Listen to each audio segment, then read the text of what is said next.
प्रस्तुत वीडियो में मैं एक बार फिर से जो है नवांश फलित के रूप में बताने जा रहा हूँ।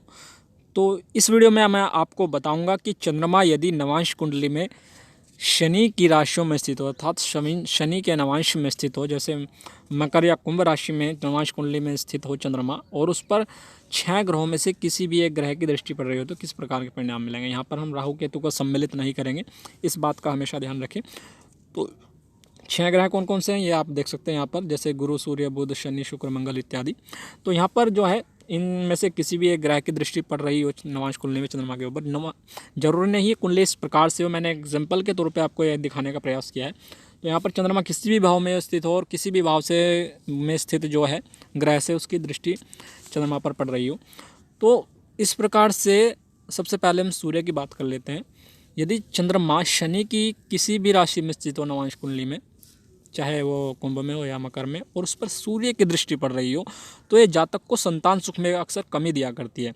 कभी कभी जातक के किसी अंग में जो है विकार या कमी या फिर उसका कट जाना किसी अंग का, ऐसी संभावनाएं बढ़ाती है जातक के साथ। इसी प्रकार से जो है मुख्य रूप से यदि कर्क राशि का सूर्य इस प्रकार के चंद्रमा को देख रहा हो, अर्थात शनि के नवांश में बैठे चंद्रमा को, तो ये भी एक अशुभ, बहुत ज़्यादा अशुभ परिणाम दिया करता है, और रोग के कारण काफ़ी गंभीर बीमारियों के जो है बढ़ने की संकेत जो है आशंका को बढ़ाता है।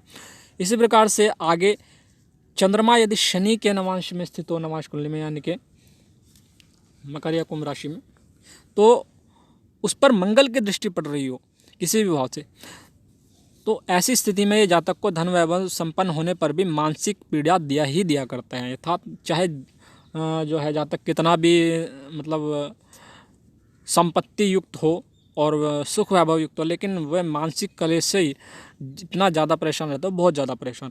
इसी प्रकार से यदि मंगल नीच राशि में होकर चंद्रमा को देख रहा हो, तो ये जातक को है जो महिलाओं से झगड़ा कराकर उनसे वाद विवाद कराकर जो है स्त्री सुख से वंचित कर दिया करता है। अक्सर वैवाहिक मामलों में ऐसा अधिकतर देखने को मिलता है। तो इसी प्रकार से आगे यदि देखें तो बुध की दृष्टि यदि चंद्रमा पर पड़ रही हो, शनि के नवांश में स्थित चंद्रमा पर, तो ऐसी स्थिति में ये जातक को छल कपट में जो है एक्सपर्ट बनाता है। इसी प्रकार से अनैतिक कार्यों में भी थोड़ी रुचि देता है जातक को, और धन सुख का जो है काफ़ी लोभ जातक को दिया करता है।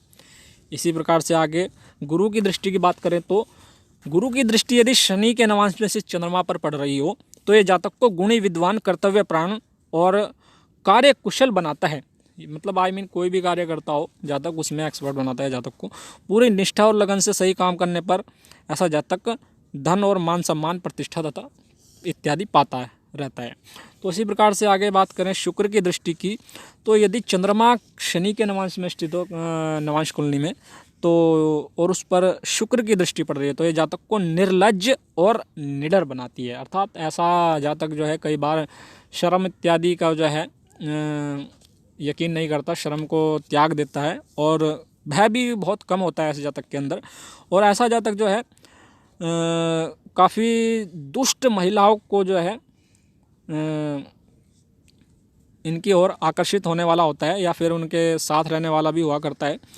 इसी के साथ साथ शनि के क्षेत्र में स्थित चंद्रमा जब शुक्र की दृष्टि पड़ती है, तो कई बार मनोविकार भी दे देता है जातक को, और थोड़ा सेक्सुअल मामलों में काफ़ी गंभीर और थोड़ा जो है गंदा बनाता है।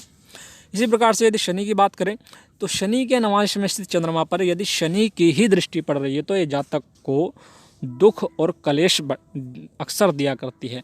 इसी प्रकार से यदि नवांश परिवर्तन हो रहा है आपस में, तो निराशा और अवसाद को बहुत ज़्यादा बढ़ा देती है। तो इस प्रकार से मुझे उम्मीद है आपको समझ में आया होगा। तो मैं यहाँ पर वीडियो इस प्रकार से समाप्त कर रहा हूँ।